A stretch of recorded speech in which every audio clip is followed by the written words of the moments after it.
Good afternoon. It's Friday, the 26th of April 2019, just after 1 o'clock. Welcome to UK Column News. Your host today, Mike Robinson, myself, Brian Gerrish, and we're delighted to be joined by David Ellis from Strategic Defence Initiatives. Well, we're going to start off with a bit of intelligence stuff, Brian, because, Donald Trump tweeted this out on Wednesday afternoon. Former CIA analyst Larry Johnson accuses United Kingdom intelligence of helping Obama administration spy on the 2016 Trump presidential campaign. Wow, it is now just a question of time before the truth comes out, and when it does, it will be a beauty.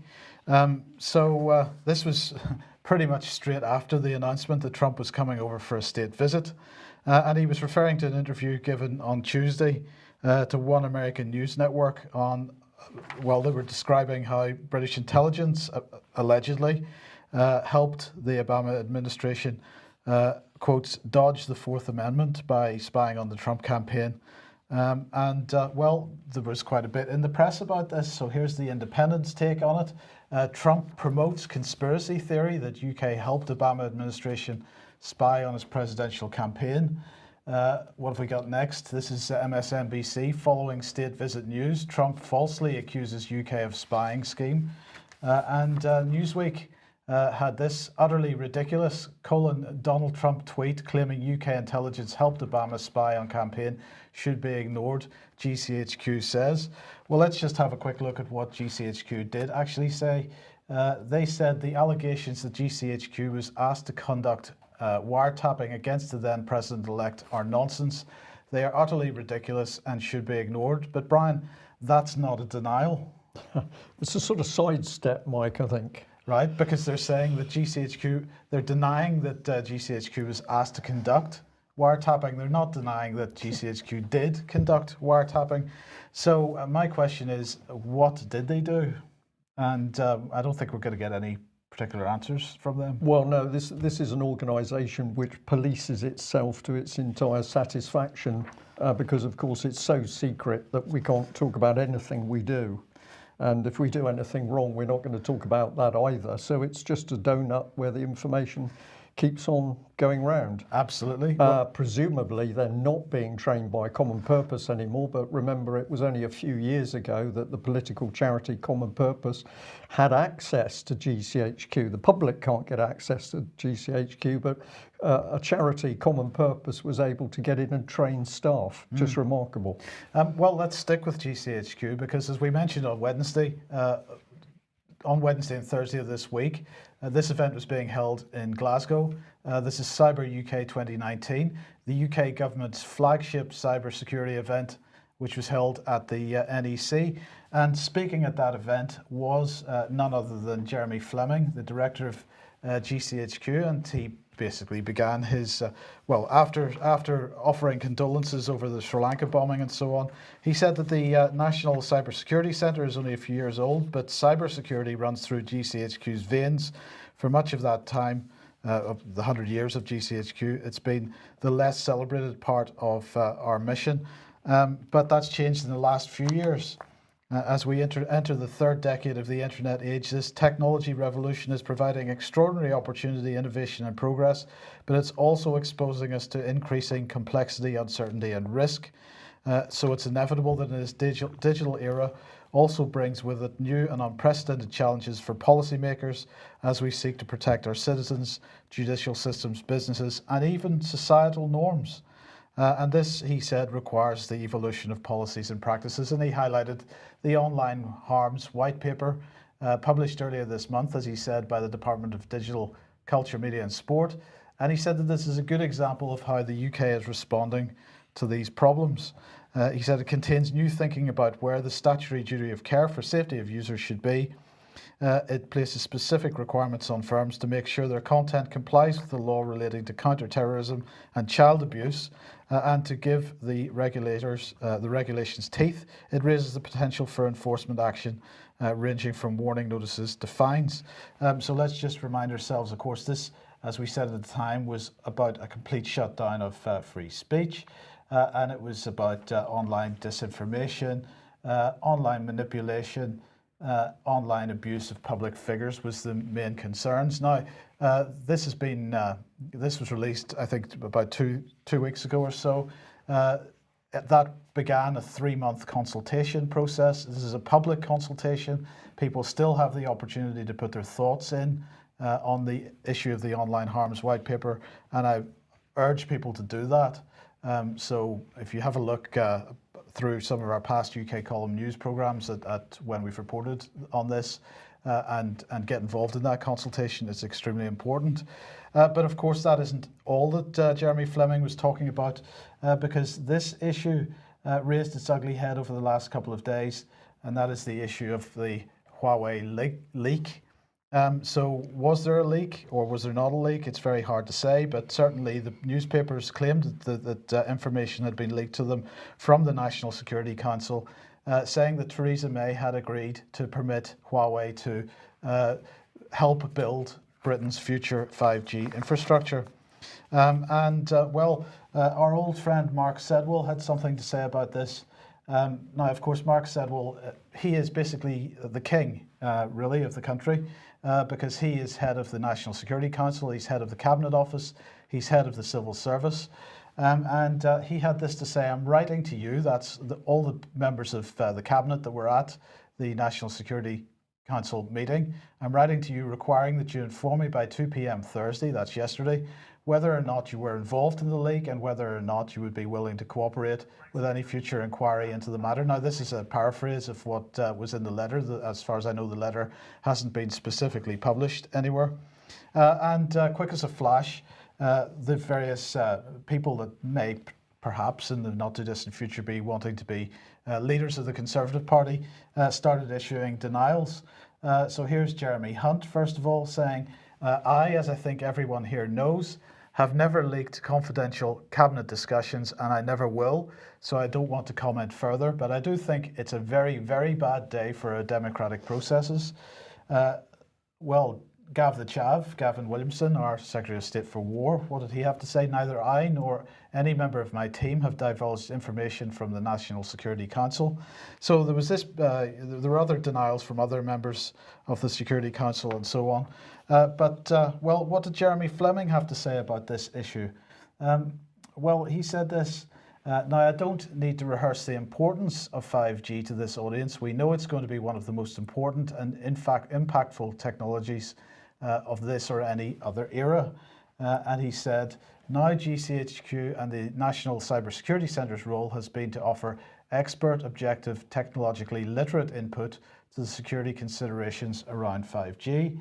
And he said, when we analyse a company for their suitability, we're looking at the risks that arise from their security and engineering processes. The flag of origin of 5G equipment is important, but it's a secondary factor. Now, there are a whole range of issues here, but of course, it's difficult to separate this particular issue from the attack that's been going on Huawei in the United States. And the question in my mind is this about singling China out for special treatment? Because, of course, we are giving access to our national infrastructure to many other companies. I mean, for example, here is Mobileye, which, of course, is an Israeli company, and they are going to be working with the national...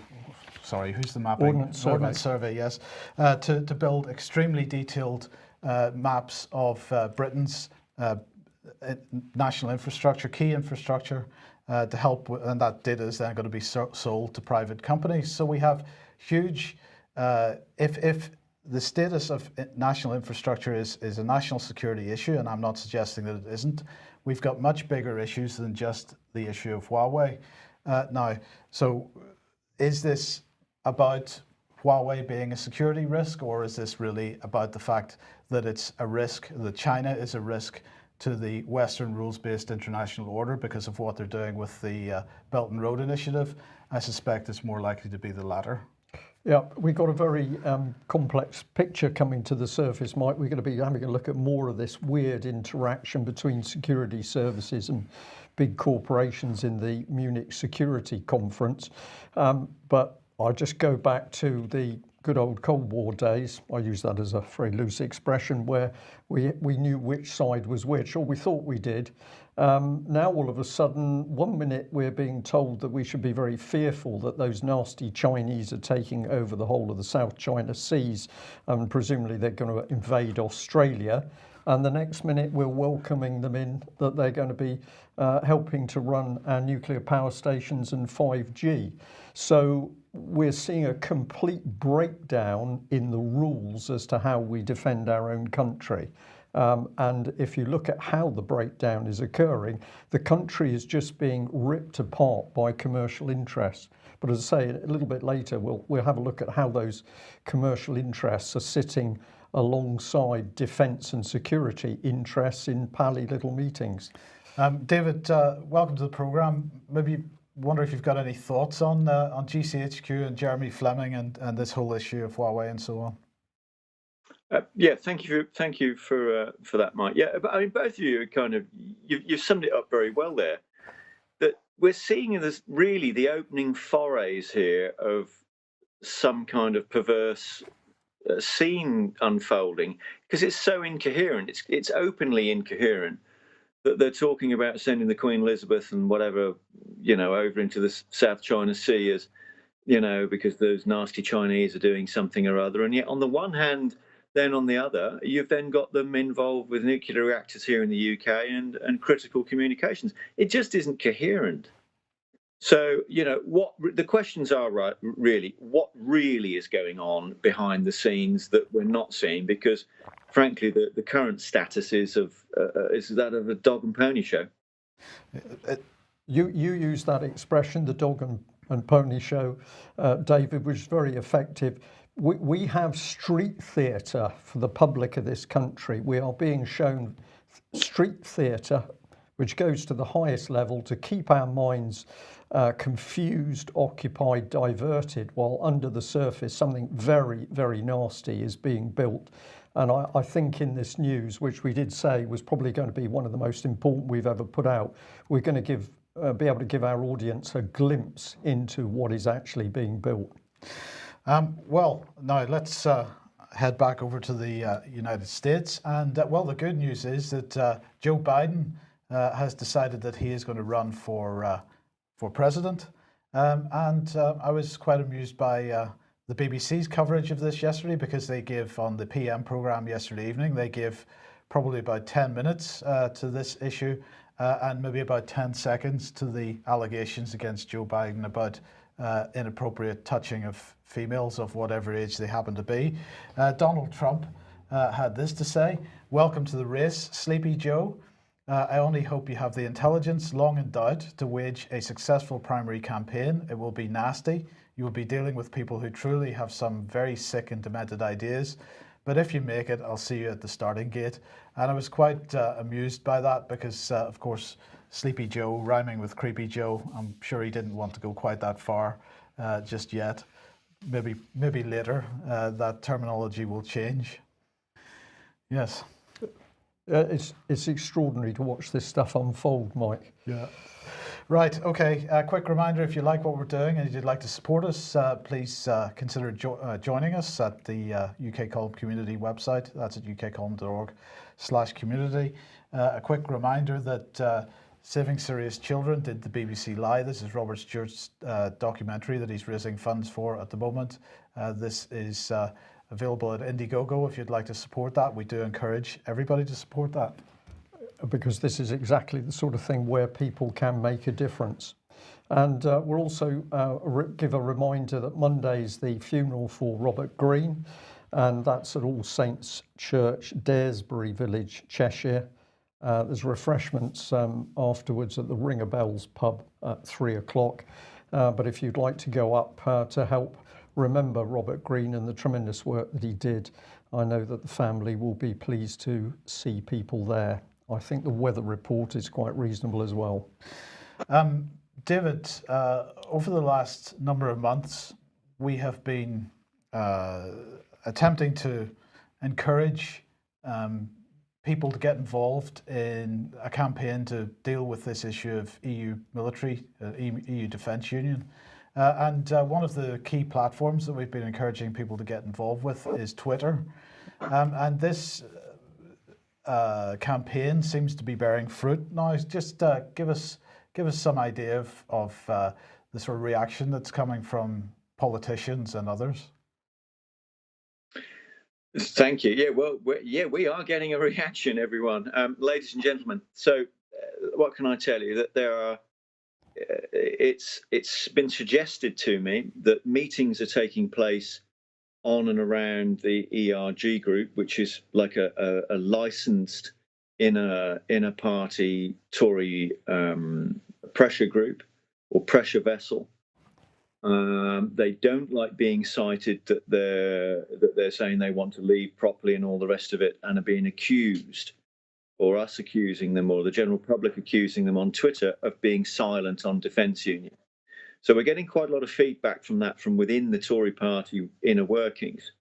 So this is very encouraging, obviously. So we need to push on and do more. So they don't. They're very unhappy about being cited as being silent or any kind of constraint put upon them as to why they are silent. But the fact of the matter is they are silent, and whether it's the ordinary backbench Tories or front bench Tories or the ERG or whatever, they don't like this as being cited as being in effectively some kind of pact to keep quiet. So I suggest that that's something that we carry on with until they do start to talk. Right. So one of the things that has really encouraged a reaction in the last couple of weeks is the suggestion that there's some kind of equivalent to a D notice in place, which is preventing parliamentarians and also the media from talking about this. Now, we've had some response from the BBC denying that there's any such D notice in place. But the fact of the matter is that they are not talking about it. The Europeans are talking about it, but the British press and British politicians continue to not talk about it. Now, one of the things that we pointed out on Twitter yesterday is that, of course, there is a blanket, a blanket D notice in place with respect to military matters in order to prevent the accidental revealing of information which may be effective to an enemy, for example, and this includes future defence plans. And so the question that we're asking is, does this blanket D notice cover EU Defence Union in this country? Because this would fall under the, yes, and it would explain it, but it falls under the idea of future defence plans. So the question is, why do you think, I mean, do you agree with that? Is this why you think there's complete silence amongst politicians and in fact they won't even use the proper terminology and the proper language? That's entirely correct. They're absolutely, totally resistant in using the correct term of reference, which is military unification to defence union. And secondly, it is factual. They are all quiet. Even the ones that profess to leave and want to take back control are thereby hypocritical, because we are not taking back control of our military and defence industry. And in fact, what's happening is that the military and defence industry, the control is being given to the EU or handed over to the EU. So I think David Scott summed this up rather well on this. It's like, the questions are critical. How do you get, or by what means do you get 650 MPs who normally just want to, talk the hind legs off everybody about whatever they choose to do, to keep completely quiet on something that's so crucial and a principal and primary matter of state of the governance of our own military under Parliament? And yet they are all quiet, and no matter what you do to them, they don't seem to want to respond. Only that we've had the odd like or retweet from the odd MP on what has been put to them en masse. That none of them are making open press comments, apart from we've had one press statement from Liz Phillips from UKIP, who has said that she doesn't want Her Majesty's Armed Services being consumed or subsumed into the EU Defence Force. But of course, what we're really dealing with is EU Defence Union. So she was nearly there, so all credit to her. But it's crucial that we all use the correct terminology and just keep putting it to your MP until they cave in. We can't give up. It's not a question of stopping, it's a question of doing more. Right, and so we've been putting out short video clips like the one that's on screen at the moment, and what, for example, this one is a short 1-minute clip or so, and the point here is that we are taking the text from British government documents. Some of them, in this case, it was a top secret document, but other documents that we've highlighted have been from secret, have been released under freedom of, well, at least released to the National Archives at some point. And we're simply quoting this document and making the point that the idea of EU defence union is something that the British have been quite supportive of since the end of the Second World War. And of course, this is Ernie Bevan on screen at the moment. But, we also have pushed out little video clips showing that Tony Blair admitted that he began the modern process of EU defence union with Jacques Chirac. And then this is another one that we've pushed out, which is really just making the point that Federica Mogherini, as the High Representative of the EU, is going to end up in command of all EU defence and security. There may be some difference of opinion here. We're suggesting that Mark Sedwill might have a different view, but this is the EU's diagram of the European Defence Union structures. And what they say in the document that this came from is that EU Defence Union can't stand unless each of these pillars is in place. And on the right-hand side, we've got NATO. So NATO is a key part of this.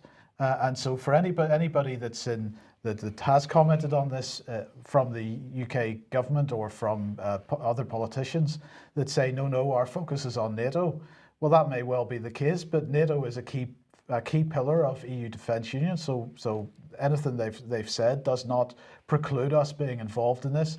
And on the left-hand pillar is the other key one, because the other key pillar, which is in a slightly different colour to the rest, is bilateral defence cooperation, bilateral agreements. And of course, Britain is at the hub of a whole raft of bilateral agreements with France, with Germany, with the Netherlands, with Italy, Spain, and other countries.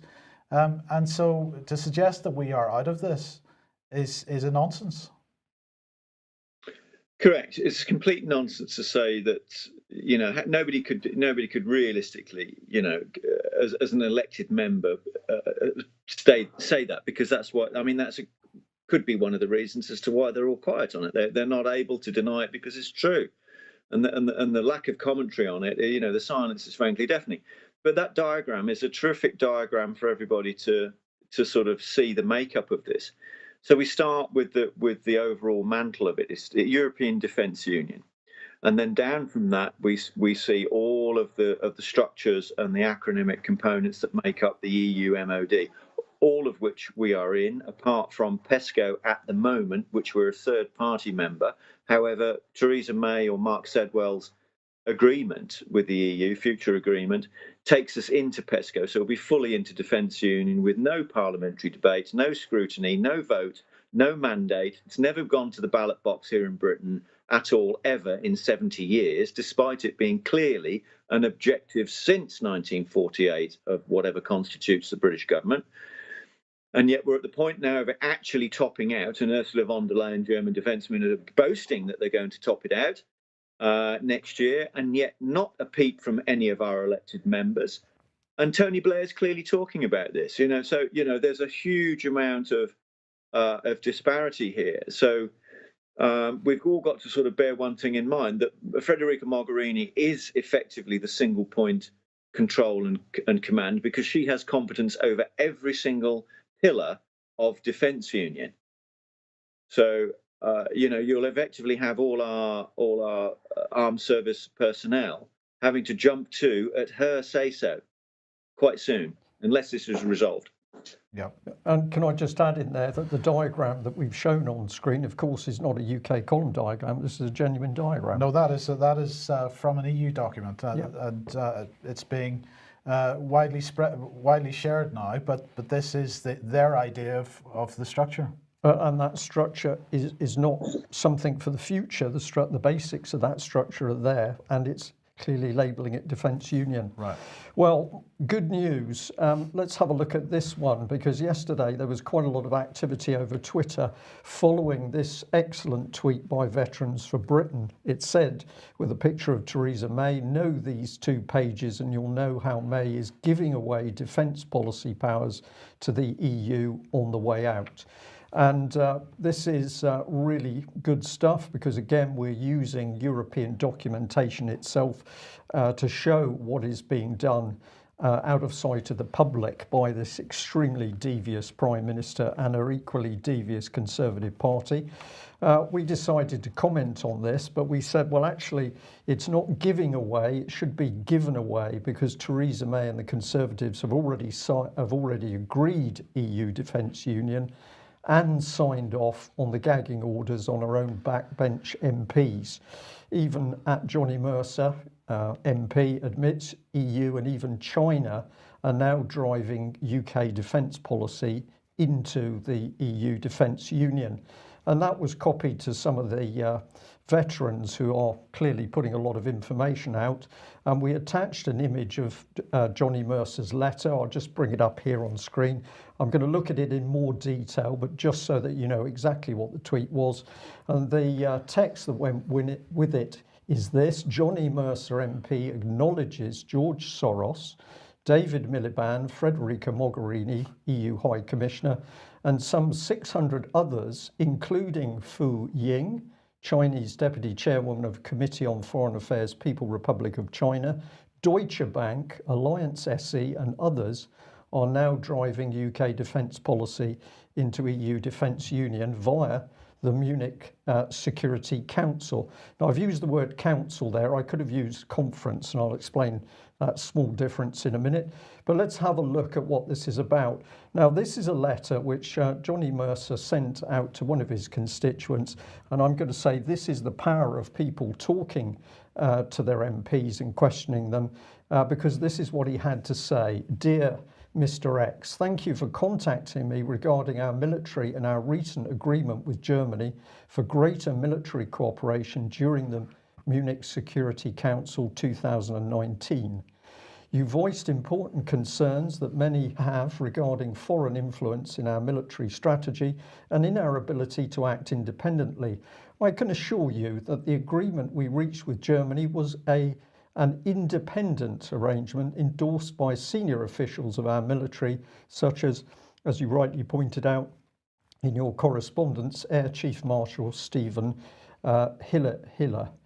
Although you hold concerns that the proposals were influenced by individuals, namely George Soros and David Miliband, these persons are simply advisors to the committee who organised the content and direction of proceedings, where over 600 military stakeholders convene. Furthermore, also on the advisory board are representatives from Airbus, who are responsible for many components of our military procurement, and former US Secretary of State John Kerry. I include these details to demonstrate that the advisors responsible for the MSC's focus will come from a broad sphere of opinion and perspective, with each individual responsible for different sectors of the industry. Furthermore, I do not believe this agreement was an orchestrated setup or plot to undermine our military. It's also important to state that our armed forces have the capability to defend both the United Kingdom and our protectorates without foreign assistance. However, international cooperation is key to combating cyber warfare, as the transference of data and resources will protect our public services more effectively. Similarly, military cooperation is vital in ensuring that we can protect our interests as well as our allies' interests in areas such as the Middle East, the South China Sea, and even in Central Europe, where we maintain a military presence in Germany to honour our long-standing commitments. Thank you for writing to me, and feel free to contact me again if you have any future concerns. Yours sincerely, Johnny Mercer. Well, this is a truly extraordinary letter where Mr. Mercer is casually acknowledging that we've got individuals like George Soros sitting with a group that is effectively helping to form UK defence policy. So let's get into this mysterious organisation. It calls itself actually the Munich Security Conference, but of course we're interested in the council, the people who are the meat of this organisation. This is the website, and it doesn't take you very long on that front page to find that here is a very a weak-looking Prime Minister. She looks like a nervous little girl speaking to the MSC in 2018. Well, who's actually involved in this organisation? Let's just take a look here. We've got the chairman, Ambassador Wolfgang Ischinger, who's been chairman since 2008, senior professor for security policy and diplomatic practice at the Hertie School of Governance, Berlin. And if you follow his career through, he's UN, he's involved with NATO, and down at the bottom it's talking about his involvement with OSCE, mandated the panel of eminent persons on European security as a common project. Now remember that OSCE produced a document one stage which was in the colour pink or red, and it simply said common purpose on it. So who is this man? Well, we don't really know, but let's look at some of his colleagues. So we've got some pictures here, and you'll notice at the back the little grinning schoolboy, which is Mr. Miliband.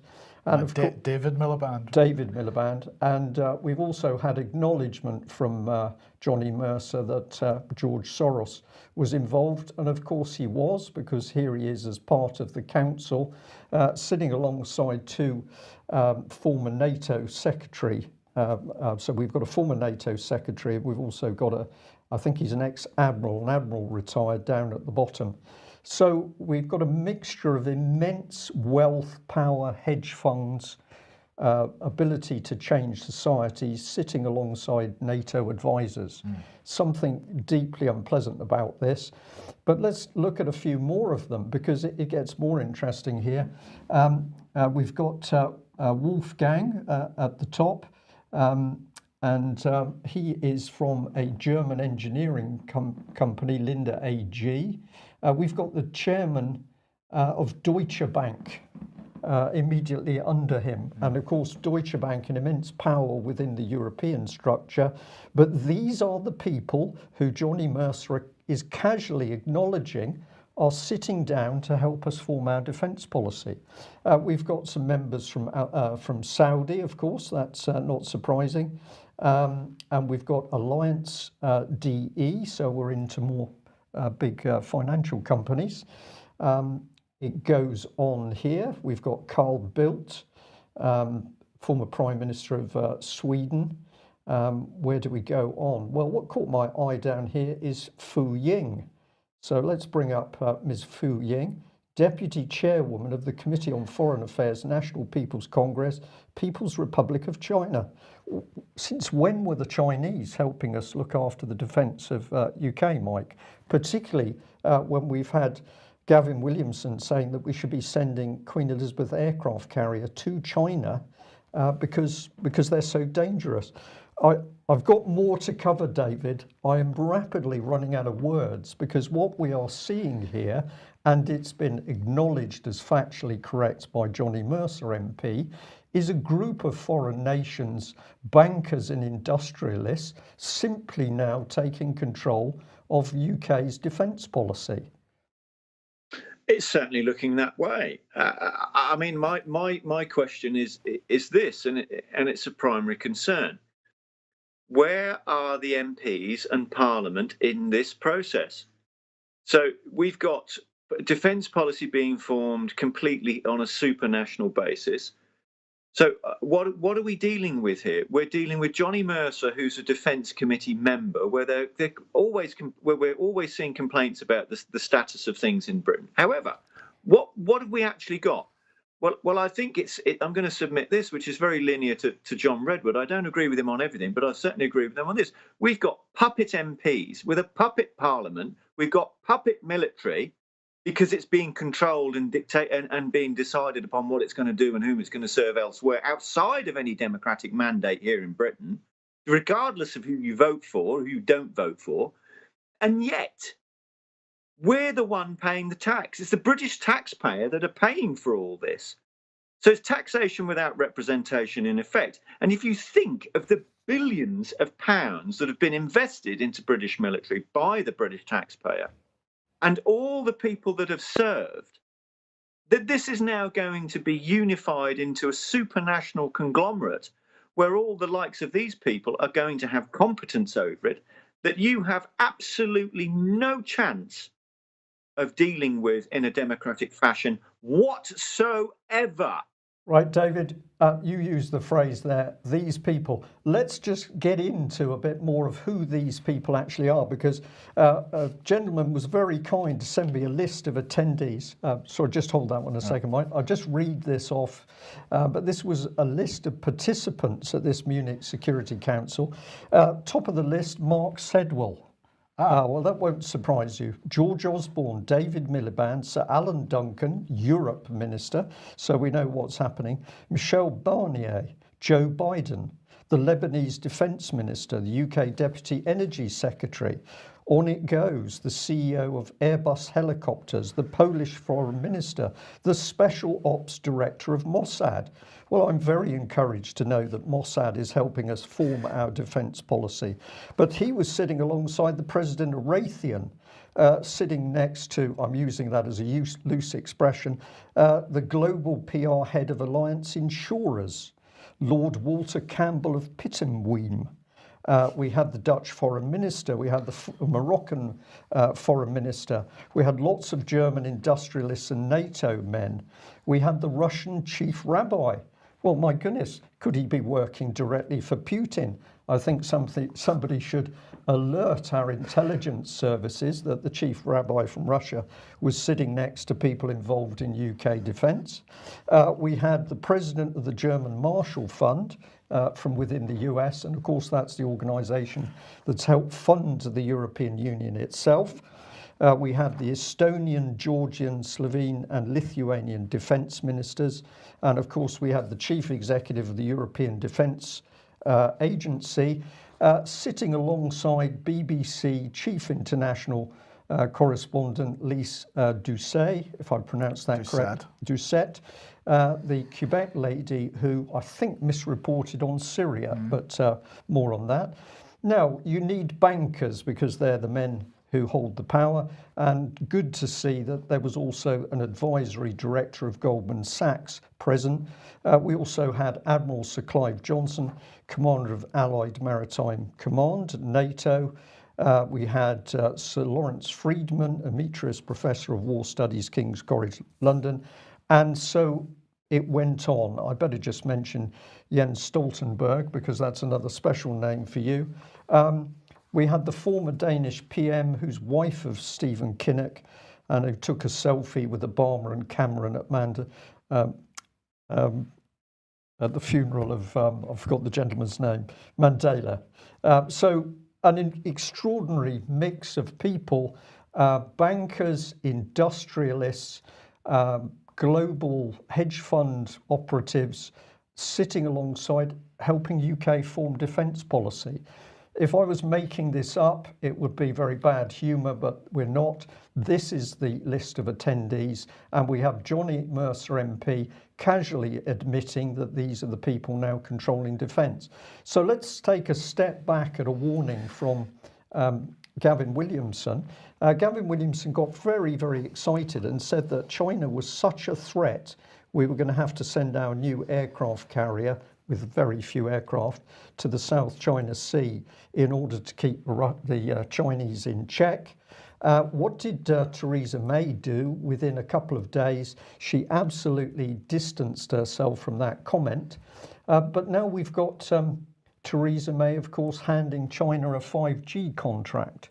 So she stabs the Minister for War in the back. He obviously didn't make up a statement that he was going to, there was a deployment of the aircraft carrier. Gavin Williamson wouldn't have made that up. So this must have been policy. He announces it, she distances herself from him. And what is she then doing? Giving contracts to the Chinese. And of course, it's not just 5G, because this little report was sent through to us. This is back from January. China to help plug UK nuclear power gap as Japanese plans falter. So this is UK's strategic infrastructure, and in come the Chinese. So let's have a little look at Johnny Mercer, because all of a sudden this man is under attack. And I chose just some of the reports that you can get on the internet, but there's 3, all now accusing Johnny Mercer of taking money from a firm which collapsed, leaving people in debt. On it goes. This is an orchestrated campaign to undermine Johnny Mercer. And in my opinion, David, I can only think that this is being done because Johnny Mercer, as a member of the Defence Committee, knows too much about how UK's military are being subsumed into the EU, and he's now giving this information away. The BBC, of course, jumping on the bandwagon. MP Johnny Mercer's salary funded by failed bond scheme marketing agent. They had to have a big picture of him here. I think this is Johnny Mercer being stitched up because as a former military vet, or as a military veteran whose name is being put forward as a possible prime minister, they regard him as immensely dangerous. He could unite the nation. So Johnny Mercer is being destroyed publicly by the Conservative Party. Is that too far of the mark? I mean, you're submitting a perfectly reasonable hypothesis there, and I'm gonna say this: as far as we're concerned, there's one clear factor that's common. And the common factor for Johnny Mercer, and the common factor now as we speak in Britain, is military. So as someone that's ex-military, and all of the issues currently with the service personnel being pursued legally, and the movement now there with among the veterans, is there's the common military link. Conjoin with that in the same political scene as one EU defence union, and you have a huge issue. It is the biggest issue that we've faced since 1939. Now, if, and this is the if there is some consensus to be found in the nation, I fundamentally believe it will be that from top to bottom in our society, or from one end of our society, so from one end of our society to the other, that everybody does love and support our military because of their service. Now, whether that be former military or currently serving, it's all the same. Now, I don't fundamentally believe that the British people will support Her Majesty's Armed Services being unified into EU Defence Union if they knew about it all en masse. Now, I'm reliably informed by a first-hand source who has reported to me that Gavin Williamson took a meeting with a special advisor and Defence Union was spoken about. And the response was that Gavin Williamson did not want to engage in signing the EU Defence Union Pact. Now we're seeing something happen to him as well. So I'm going to submit to everyone that this is the common link. It is military. And if we can all take something on board and away from this in order to propagate, it is that. That is the common link. Now, it's very simple. Johnny Mercer just needs to sing. You know, it's a bit like Morecambe and Wise. You know, at the moment, he's not playing all the right notes in the right order.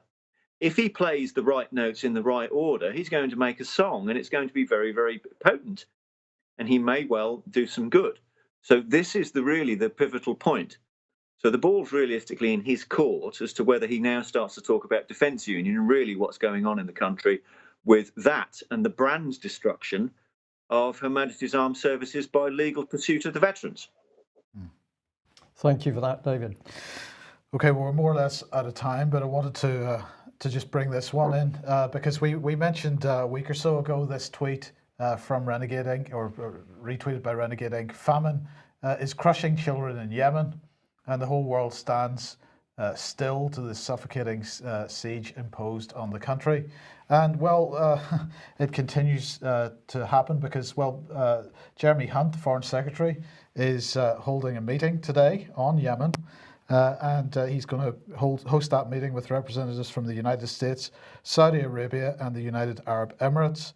And they're going to discuss the next steps in the UN-led peace process and how best to support the efforts of UN Special Envoy Martin Griffiths. But it was the quote there. I called this meeting so that we keep doing everything we can to move forward on the hard road to peace in Yemen.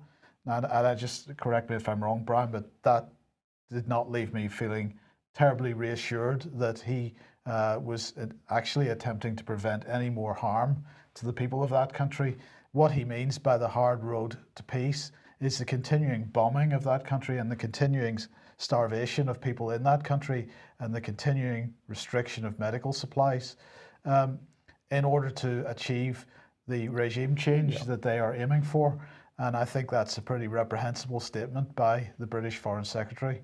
And, you know, this is the forgotten war. This is not being discussed enough amongst the media and so on, and it needs to be. Brought to the fore. Yes. Well, of course, Jeremy Hunt is a prime example of one of the ministers of the government of occupation. These people don't have proper British values, and I use that in the nicest way, that he doesn't have compassion, he's not showing sympathy, empathy for the people who are being murdered, killed, maimed. He's just interested in the political gain and the profit. Government of occupation is the right word, and the moment you use it, right expression, you start to say, well, who is Jeremy Hunt? What is his values? Who does he actually work for? But you've given that side from UK. This one was pointed out to me, took Russia Today to talk about it. Macron is pursuing journalists who expose French complicity in possible Saudi war crimes in Yemen. And this is to do with the French arms trade. And remember, of course, that alongside UK, France is one of the big arms exporters. 3 journalists have been summoned for questioning by French police for their role in explosive report detailing how the Macron government knowingly sold arms to Saudi Arabia and the UAE for use in Yemen. These reporters are now having to report to the internal security teams.